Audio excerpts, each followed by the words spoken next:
सकाळी 8:45 वाजता महाराष्ट्राचे दादा हरवले आणि तेव्हापासून आतापर्यंत तुमच्यासारखाच आम्हीसुद्धा भावनिक आहोत. त्या भावनेच्या भरातच बातम्या करत आहोत, तुमच्यापर्यंत पोहोचवत आहोत.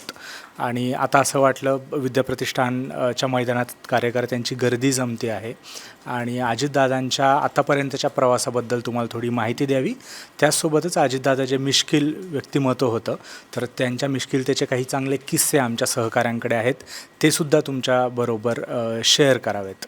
तर मी दीपक सरांना विनंती करतो की त्यांनी एक दादांचा प्रवास सुरू कसा झाला होता ते आम्हाला सांगा आणि त्यानंतर दादांचे एक एक किस्से आपण जाणून घेऊया.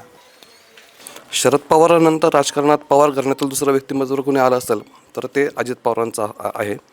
अजित पवारांच्या आधी शरद पवार वगळता पवार घराण्यातलं कुठलंही व्यक्तिमत्व राजकारणात नव्हतं. परंतु अजित पवारांनी राजकारणात जो प्रवेश केला तो 1982ला केला होता. परंतु तरीसुद्धा शरद पवारांनी त्यांना 1991पर्यंत राजकारणापासून दूर ठेवलं होतं. त्यानंतर 1991 साली त्यांनी पहिली निवडणूक लढवली, ती म्हणजे काँग्रेसच्या तिकिटावरती. काँग्रेसच्या तिकिटावरती त्यांनी बारामतीची निवडणूक लढवली, ती जिंकलीसुद्धा. परंतु त्यांना खासदारकीची निवडणूक जिंकली, परंतु त्यांना 3 महिन्यातच त्या पदाचा राजीनामा द्यावा लागला होता. याला कारणही ठरले ते शरद पवारच. कारण राज्यात मुख्यमंत्री असलेल्या शरद पवारांना केंद्रात संरक्षण मंत्री पद मिळवायचं होतं आणि त्यानुसार त्यांना संसदीय सदस्य असणं गरजेचं होतं. त्यामुळे त्यांनी पवारांनी आपल्याच पुतण्याला पुन्हा एकदा राजीनामा द्यायला सांगितलं आणि त्या ठिकाणी बारामती मतदारसंघातून पोटनिवडणूक झाली आणि त्यात शरद पवार पुन्हा एकदा खासदार झाले. त्यानंतर त्याच वर्षी पुन्हा एकदा बारामतीमध्ये विधानसभेची निवडणूक झाली आणि त्यात ते जिंकले आणि तेव्हापासून साधारणतः 32 वर्ष म्हणजे साधारणतः 7 टर्म तिथे ते आमदार राहिलेत. ही झाली राजकीय कारकीर्द आणि दादांच्या वैयक्तिक आयुष्याबद्दल आपल्याला जी काही माहिती आहे त्याबद्दल आपल्याला सचिन सर सांगतील. अजितदादा जवळपास 44 वर्षापेक्षा अधिक काळ सक्रिय राजकारणात होते. 1991 पासून त्यांनी खासदारकीच्या माध्यमातून राजकारणाची सूत्र हाती घेतली आणि त्यानंतर जवळपास ते 6 वेळा म्हणजे की एक हायेस्ट त्यांचा हा रेकॉर्ड आहे. 6 वेळा ते राज्याचे उपमुख्यमंत्री राहिलेले आहेत. त्यानंतर जवळपास 11 वेळा त्यांनी राज्याचा अर्थसंकल्प मांडला आहे. त्यांच्या पूर्वी हा विक्रम शेषराव वानखेडे यांच्या नावे आहे. शेषराव वानखेडे यांनी जवळपास 13 वेळा राज्याचा अर्थसंकल्प मांडलेला आहे. तर अजितदादांनी ह्याच वेळेस 11व्या वेळेस अर्थसंकल्प सादर केला. विशेषतः हा अर्थसंकल्प सादर करताना त्यांनी गेल्या वेळेसचा म्हणजे की जयंत पाटलांचा 10 वेळेसचा अर्थसंकल्पाचा विक्रम मोडलेला आहे. जवळपास त्यांनी 11 वेळा अर्थसंकल्प मांडताना यावेळेसच्या अर्थसंकल्पात विविध विषयावरती त्यांनी मोठमोठे निर्णय घेतले. तर विशेषतः लाडकी बहिणीसाठी मोठा निधी उपलब्ध करून दिलेला आहे. त्याशिवाय नमो शेतकरी योजनेसाठीही मोठ्या प्रमाणात निधी उपलब्ध करून दिला होता आणि अशा प्रमाणात त्यांनी वेगवेगळ्या क्षेत्रासाठी बहुमूल्य योगदान दिलेलं आहे. त्यांचं हे अकाली जाणं संपूर्ण महाराष्ट्राच्या मनाला चटका लावणारं ठरत आहे. अजित पवार यांच्या निधनानंतर त्यांच्या कार्यकर्त्यांमध्ये एक मोठी पोकळी तयार झालेली आहे. कार्यकर्त्याच्या मागं उभं राहणं म्हणजे काय असतं याचं मूर्तिवंत उदाहरण अजित पवार होते. एखाद्या कार्यकर्त्याला आमदार करण्यासाठी खासदार करण्यासाठी अजितदादांची जी धडपड होती ती अखंड महाराष्ट्राने बघितलेली आहे. याच्या आपल्याला काही उदाहरणं देखील सांगता येतील.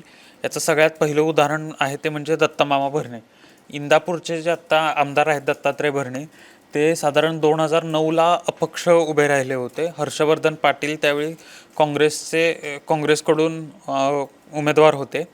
भाजप आणि काँग्रेस आणि राष्ट्रवादीची युती असल्यामुळे त्यावेळी हर्षवर्धन पाटील यांच्या विरोधात राष्ट्रवादीचा उमेदवार नसणार हे फिक्स होतं. त्यामुळे त्याचवेळी दत्तामामा भरणे यांना निवडणूक लढवायची इच्छा होती. असं म्हणतात की अजित पवार यांनी दत्तामामा भरणेंना अपक्ष उभं राहण्यासाठी ताकद दिली. दत्तामामा भरणे हे त्यावेळी पुणे मध्य जिल्हा बँकेचे संचालक पण होते. तर अजित पवार यांनी दत्तामामांना अपक्ष निवडणूक लढण्यासाठी ताकद दिली. ती निवडणूक दत्तामामांनी लढवली. त्यावेळी दत्तामामा भरणे यांनी अर्ज माघारी घ्यावा म्हणून शरद पवारांनी सुद्धा हालचाली केल्या होत्या. पण दत्तामामांना अक्षरशः कोंडून ठेवलेलं अजितदादांनी की काही झालं तरी अर्ज माघारी घ्यायचा नाही, तू निवडणूक लढवायची. त्याचा फायदा दत्तामामांना 2014च्या निवडणुकीमध्ये झाला. 2009च्या निवडणुकीचा अनुभव असल्यामुळे जेव्हा 2014ला काँग्रेस आणि राष्ट्रवादीची आघाडी तुटली, दोन्ही पक्ष स्वतंत्र उभे राहिले, त्यावेळी राष्ट्रवादीकडून अर्थातच दत्तामामा भरणे हे अधिकृत उमेदवार होते. दत्तामामांनी त्या निवडणुकीत हर्षवर्धन पाटील यांचा पराभव केला. अजित पवारांनी जी 2009ला त्यांना ताकद दिली होती, त्याचा त्यांनी 5 वर्ष चांगलं काम केलं. 5 वर्षात त्यांनी मतदारसंघ मजबूत बांधला आणि हर्षवर्धन पाटील यांना पराभूत करून दत्तामामा भरणे आता सलग 3 वेळा आमदार झालेले आहेत. आता तर ते त्यांच्याकडे कृषी मंत्री सारखं महत्त्वाचं आणि राज्याच्या दृष्टीनं मोठं असलेलं पद आहे. दुसरं उदाहरण आपल्याला सांगता येतं ते निलेश लंके असतील किंवा सुनील शेळके असतील, मावळचे आमदार. अजित पवार या दोघांवरती सुद्धा लक्ष ठेवून होते. या दोघांना आमदार व्हायचं आहे हे अजित पवारांना माहिती होतं. या दोघांनाही त्यांच्या पक्षाकडून तिकीट मिळणार नाही याचीही अजितदादांना कल्पना होती. माणसं कशी हेरायची, कार्यकर्ते कसे तयार करायचे, त्यांच्या मागे कसं उभं राहायचं, त्यांना कशी ताकद द्यायची, याचं अजित पवार यांच्याकडे मोठा अनुभव होता. आपल्याला सेम असंच दुसरं उदाहरण जे दत्तामामा भरणेंसारखंच दुसरं उदाहरण सांगता येईल आपल्याला आपले पिंपरीचे आमदार अण्णा बनसोडे यांचं. जेव्हा 2019ची निवडणूक होती त्यावेळी पिंपरीमधून सुलक्षणा शीलवंत यांना उमेदवारी द्यायचं असं ठरलं होतं. त्यांना राष्ट्रवादीचा AB फॉर्मसुद्धा दिला होता. जयंत पाटील हे त्यावेळी प्रदेशाध्यक्ष होते. त्यावेळी अजित पवार यांचं मात्र मत होतं की अण्णा बनसोडे यांनाच तिकीट द्यायचं. तर अजित पवार मध्यरात्री साधारण 1:30-2:15च्या सुमारास अण्णा बनसोडे यांना जिथं सोमाटणे टोलनाक्याचं जिथून एक्सप्रेसवे सुरू होतो तिथं त्यांनी अण्णा बनसोडेंना बोलवून घेतलं आणि तिथं तो AB फॉर्म राष्ट्रवादीचा दिला आणि सकाळी 11 वाजता जाऊन अर्ज दाखल करायला लावला. अण्णा बनसोडेंनी सुद्धा 11 वाजता जाऊन AB फॉर्म सहित अर्ज दाखल केला. आता जो पहिल्यांदा आलाय तोच AB फॉर्म आणि तोच अर्ज निवडणूक अधिकाऱ्यांनी ग्राह्य धरला आणि त्या आधारे अण्णा बनसोडेंना राष्ट्रवादीची अधिकृत उमेदवारी मिळाली. म्हणजे एखाद्या वेळी पक्षाच्या विरोधात जावं लागलं, पक्षाच्या विरोधात भूमिका घ्यावी लागली तरीही चालेल, पण कार्यकर्त्याच्या मागं उभं राहणं, त्यांना ताकद देणं हे अजितदादांनी अगदी वखुबीनं काम केलं. अजितदादा जे सतत म्हणायचे की मी कामाचा माणूस आहे, म्हणजे जर त्यांची एकंदरीत राजकारण पाहिलं तर त्यांचा विकास कामांवरती एकंदरीत होणाऱ्या विकास कामांवरती खूप बारकाईनं लक्ष असायचं. म्हणजे गेल्या वर्षी ते जळगावमध्ये एका मेडिकल हबच्या उद्घाटनासाठी गेले होते. त्यांनी तिथल्या छोट्या छोट्या गोष्टी खूप व्यवस्थित जाऊन पाहिल्या की तिथं खिडक्यांना काय हे केलेलं आहे, दरवाजे कसे आहेत. म्हणजे राज्याचे उपमुख्यमंत्री दरवाजाला त्या बिजागऱ्या असतात त्याला खिळे त्यांनी कंत्राटदारांनी वेगवेगळे मारलेले आहेत. याच्यावरनं त्यांनी त्या कंत्राटदाराला झापलं आणि हे फिनिशिंगसाठी ठेवलं असली कारणं मला सांगू नको असं म्हटलं. त्यानंतर ते पुढं गेले, त्यांनी एका हॉलची पाहणी केली. त्या हॉलमध्ये त्यांना असं वाटत होतं की पाठीमागचा पंखा जर असा खाली आहे तर ते म्हटले की तो पंखा विद्यार्थ्यांना लागू शकतो आणि त्यांनी 2 उंच लोकांना ते जाऊन चेक करायला सांगितले, उभं राहून हात वरती करायला सांगितला. ती चेक केला की मुलांच्या हाताला लागेल नाही लागेल. म्हणजे इतक्या बारकाईनं त्यांचं त्या सगळ्या गोष्टींकडे लक्ष असायचं. म्हणजे याच गेल्याच वर्षी आपले जे हिंजवडीमध्ये जो ट्रॅफिकचा प्रश्न होता त्याच्यासाठी ते सकाळी 6-6:30ला तिथं गेले, सगळ्या अधिकाऱ्यांना बोलवून घेतलं, तिथल्याची सगळ्यांची पाहणी केली. तेव्हा तिथल्या सरपंचांनी व्यथा मांडली की बाबा आमचं मंदिर जातं आहे, आमचं हे होतं आहे, आमचं काही दुकानं हे वगैरे असे प्रश्न मांडले. तेव्हा दादांनी त्यांना खूप स्पष्ट शब्दात सांगितलं की आपल्या इथले उद्योग बाहेर जात आहेत, आपल्या इथल्या गोष्टी हे होत आहेत, तर हे आपल्याला थांबवायचं आहे. हा प्रश्न खूप मोठा आहे.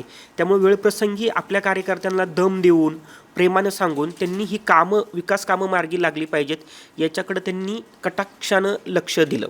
अजित पवारांच्या कामाचा धडाका म्हणजे इतका जोरदार असायचा की बाकीचे नेते जेव्हा साखर झोपेत असतील तेव्हा अजितदादांच्या कामाची सुरुवात व्हायची. त्यामुळे ते म्हणायचे की मी कामाचा माणूस आहे.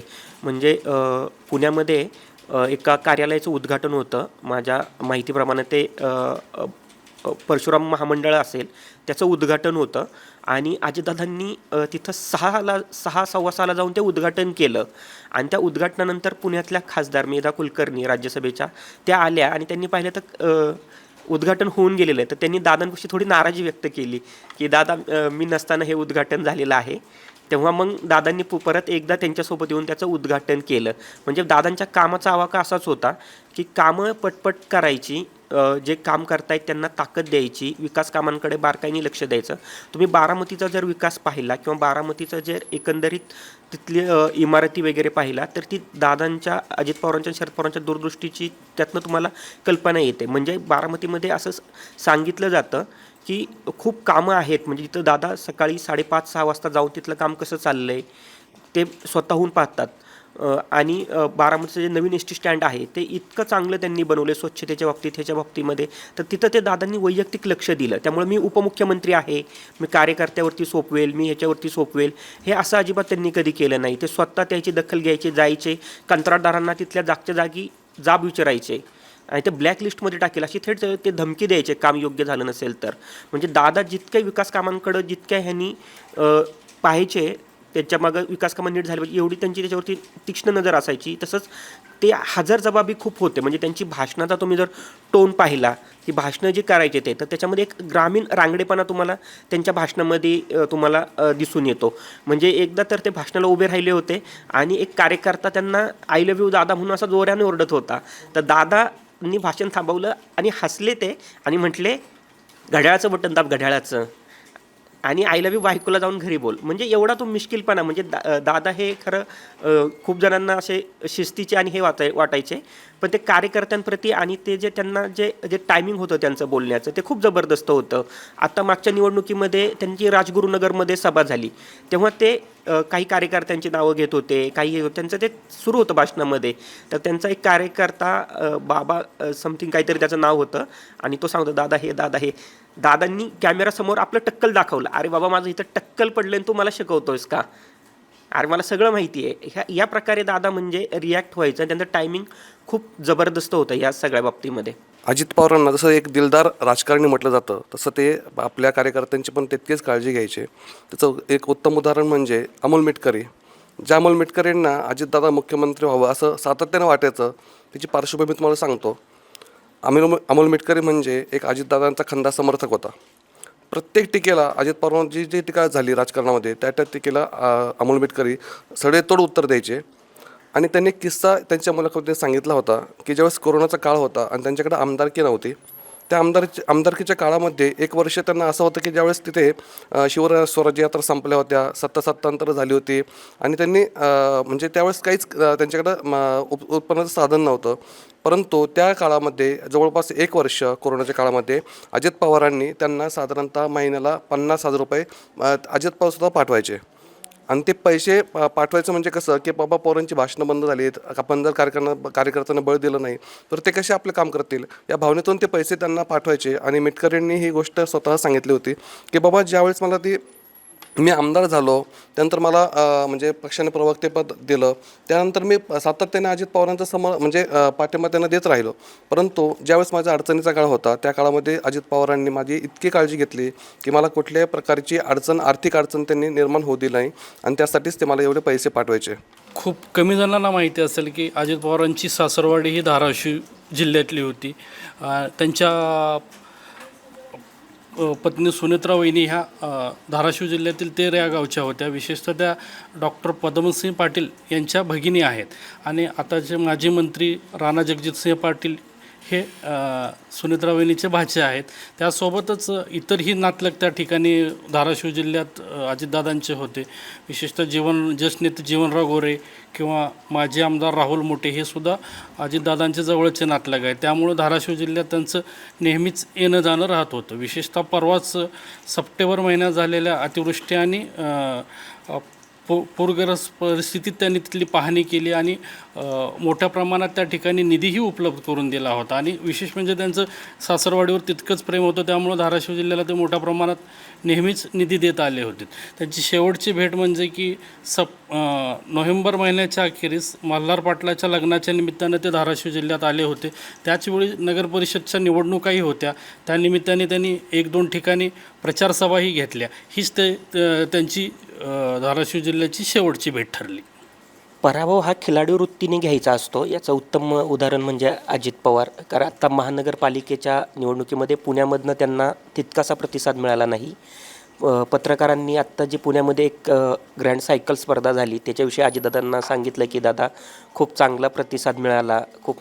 तेव्हा दादांनी हसून म्हटले की पुणेकरांनी मला थोडासा कमी प्रतिसाद दिला आणि दादा मिश्किलपणे हसले. म्हणजे हे जे आहे की आपला पराभव झाला आहे तर ते मनाला लागून देता की तो खिलाडू वृत्तीने घ्यायचा आणि पुढे जायचं, हा गुण अजितदादांमध्ये खूप चांगला होता. अजित पवारांचं एका म्हणजे बिग बॉसचा जो विनर होता, 5वा सीझनचा विनर होता सूरज चव्हाण, त्याच्यासोबत एक छान त्याचं स्वप्न अजितदादांनी पूर्ण केलं होतं.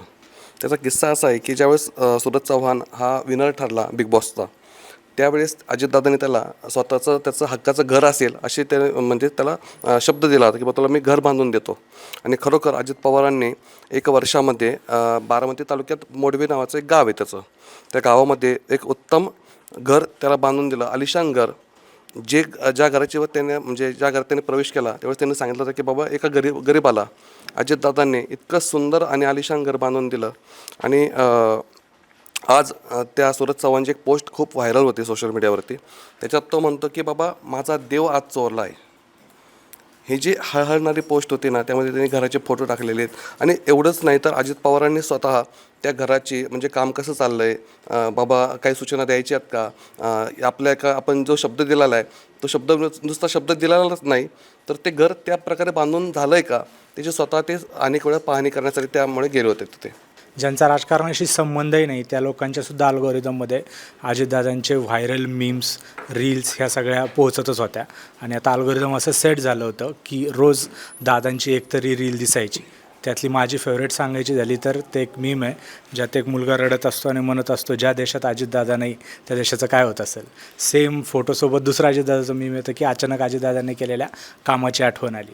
तर अशा अनेक गमती जमती आणि ज्या लोकांचा राजकारणाशी संबंधही नाही त्या लोकांच्या मनात घर करून असलेला हा महाराष्ट्राचा दादा आज हरवला. अजून अशाच अपडेटसाठी सरकारनामा बघत राहा.